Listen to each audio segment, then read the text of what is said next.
Hello दोस्तों, online study point में आपका स्वागत है। तो हमारी जो सीरीज़ है targeted NTPC and group D के लिए, जिसमें प्रीवियस ईयर में पूछे गए क्वेश्चन, साथ ही साथ जो लेटेस्ट करंट अफेयर्स के क्वेश्चन हैं, जिस तरीके के क्वेश्चन प्रीवियस ईयर में पूछे गए थे एग्ज़ाम में, उसी के पैटर्न पर मैंने करंट अफेयर के क्वेश्चन इस सीरीज़ में ऐड किए हैं। तो ये एक प्रैक्टिस सेट है आपके आने वाले एग्ज़ाम के लिए, जो आपको बहुत हेल्प करने वाला है। इसको मिस मत कीजिएगा। वीडियो बहुत इंपॉर्टेंट है, इसको ज़्यादा से ज़्यादा लाइक करें, शेयर करें और पूरा देखें, ठीक है, स्किप नहीं करना है। इसके अलावा जो हमारा मोबाइल ऐप है लॉन्च हो गया है, जो आपकी प्रिपरेशन को बूस्ट करने वाला है, जिसमें फ्री पीडीएफ्स, ऑडियोज़, वीडियोज़, बहुत कुछ आपको मिल जाएगा। तो डिस्क्रिप्शन में लिंक है, जल्दी से जाके डाउनलोड कीजिए। साथ ही साथ मैथ्स का जो हैंड रिटन नोट्स है वो लॉन्च हो गया है सभी एग्ज़ाम के लिए, सिर्फ और सिर्फ 99 रुपीज़ में। तो डिस्क्रिप्शन में लिंक है, जाके आप उसको भी परचेस कर सकते हैं। हम देखते हैं पहला क्वेश्चन, डीएनएस का अर्थ क्या है। तो ठीक है, कंप्यूटर का ये क्वेश्चन है। आंसर क्या है इसका? Domain name system. तो डीएनएस का फुल फॉर्म यहाँ पे पूछा गया है, क्या है? Domain name system. NITI Aayog में नीति का अर्थ यानी कि फुल फॉर्म, तो आंसर इस, आप लोगों को भी साथ में कमेंट करना है, national institution for transforming India. क्या है नीति आयोग का फुल फॉर्म? तो national institution for transforming India. और जो पीएम होते हैं, प्राइम मिनिस्टर होते हैं, वो एक्स ऑफिशियल चेयरमैन होते हैं नीति आयोग के। तो करंटली कौन हुए? Are honourable prime minister Narendra Modi. Next question देखते हैं, भूटान का साम्राज्य हिमालय के किस भाग में सिचुएटेड है। तो कौन सा भाग है ये? पूर्वी, ठीक है। वनस्पतियों और जीवों का उल्लेख, ठीक है, आपने सुना होगा फ्लोरा एंड फौना। तो ये किससे संबंधित है? पौधों और जानवरों से, है ना। वनस्पतियों और जीवों का उल्लेख पौधों और जानवरों से समन्वय रखता है। एक पारिस्थितिकी तंत्र में सभी जानवरों, पौधों और सूक्ष्म जीवों और मिट्टी, जल स्रोत, जलवायु आदि तत्व जैसे जैविक तत्व शामिल हैं। यह एक विशिष्ट क्षेत्र में सभी जैविक तत्व, पौधों और जानवरों के बीच में सबसे अच्छा संबंध है। हम देखते हैं हमारा अगला क्वेश्चन। तो अगला क्वेश्चन क्या है हमारा? भारत में एक राज्य पार्टी के रूप में एक राजनीतिक दल की मान्यता के लिए एक सीमा होती है जो वैध के कम से कम, ठीक है, तो डैश राज्य में विधानसभा के पिछले आम चुनावों में प्राप्त हुआ हो। तो आंसर क्या होने वाला है इसका? कम से कम 6, ठीक है। तो चलिए हम इसको थोड़ा सा डिस्कस करते हैं।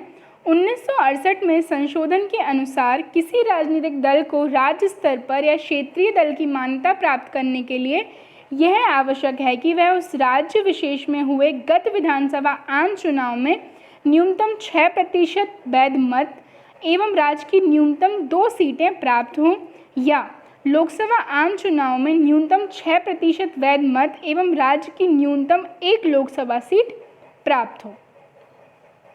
बढ़ते हैं आगे। संस्कृत शब्द सत्यमेव जयते, जो कि हमारे नेशनल एम्बलम में भी लिखा गया है, तो ये कहाँ से लिया गया है? आंसर क्या है इसका? मुंडक उपनिषद, ठीक है। हम बात करें उपनिषद की, तो देखिए जो वेद होते हैं ना, हमारे कितने वेद हैं? 4 वेद हैं, ऋग्वेद, यजुर्वेद, सामवेद और अथर्ववेद। और उन्हीं का जो कंक्लूडिंग पार्ट होता है उसको उपनिषद या फिर वेदांत बोला जाता है। सत्यमेव जयते संस्कृत शब्द मुंडक उपनिषद से लिया गया है। ये भारत का राष्ट्रीय प्रतीक सारनाथ स्थित अशोक के सिंह स्तंभ के शीर्ष भाग से अनुकृत है, जिसे 26 जनवरी 1950 को अपनाया गया था। किस वर्ष प्रथम राज्य पुनर्गठन आयोग की स्थापना की गई थी?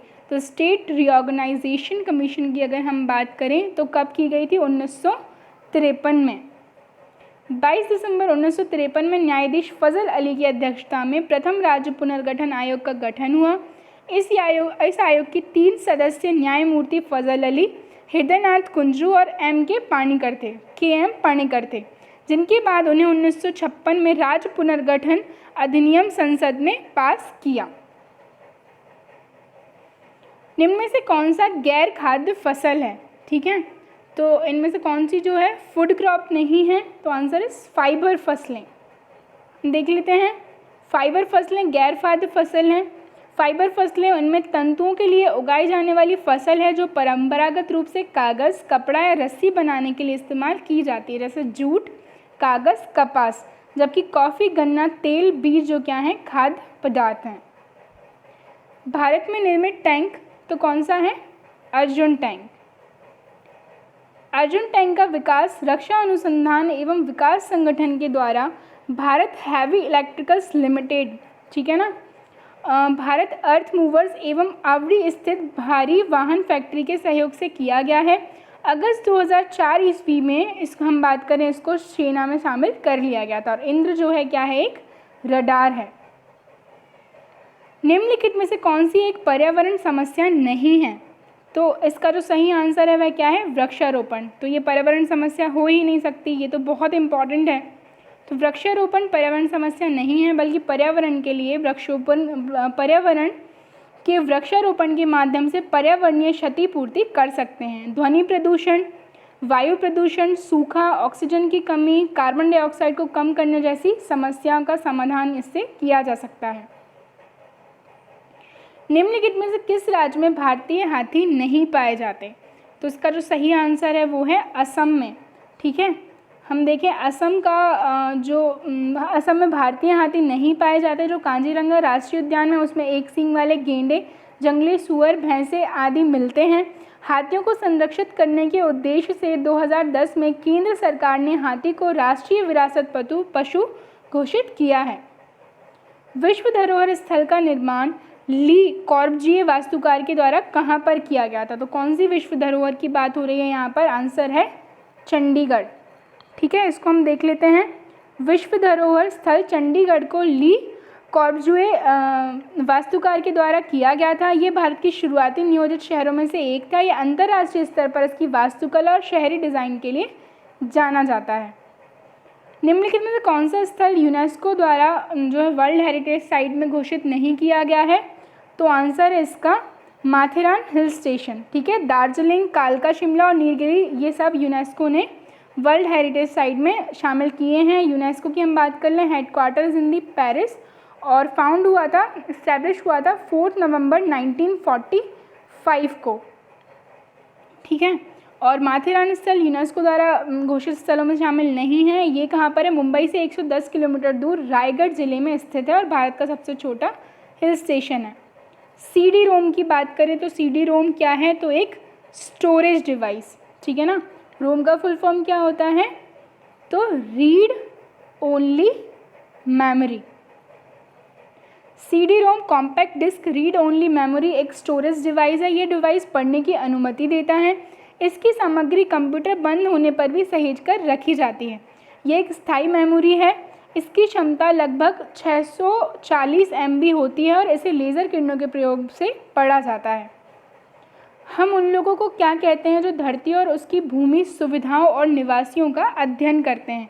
तो आंसर है इसका भूगोलविद्ता, ठीक है। भूगोलविद्या वह है जिसके माध्यम से सैन्य सेवाओं, पर्यावरण प्रबंधन, जल संसाधन, आपदा प्रबंधन, मौसम विज्ञान, सामाजिक अध्ययन किया जाता है, ठीक है। इतिहासकार वो होते हैं जो बीते हुए घटना, सामाजिक, आर्थिक और जो राजनीतिक घटनाएं हैं उनका अध्ययन करते हैं, ठीक है। किसान उन्हें कहा जाता है जो खेती कार्य करते हैं एवं सभी प्रकार के खाद्य सामग्री का उत्पादन करते हैं। और जीवनीकार किसी व्यक्ति के जीवन वृत्तांतों के अध्ययन को कहते हैं। अगस्त 2020 में भारत के किस राज्य में एक हस्तशिल्प उत्पादन केंद्र का उद्घाटन किया गया है? आंसर है इसका असम।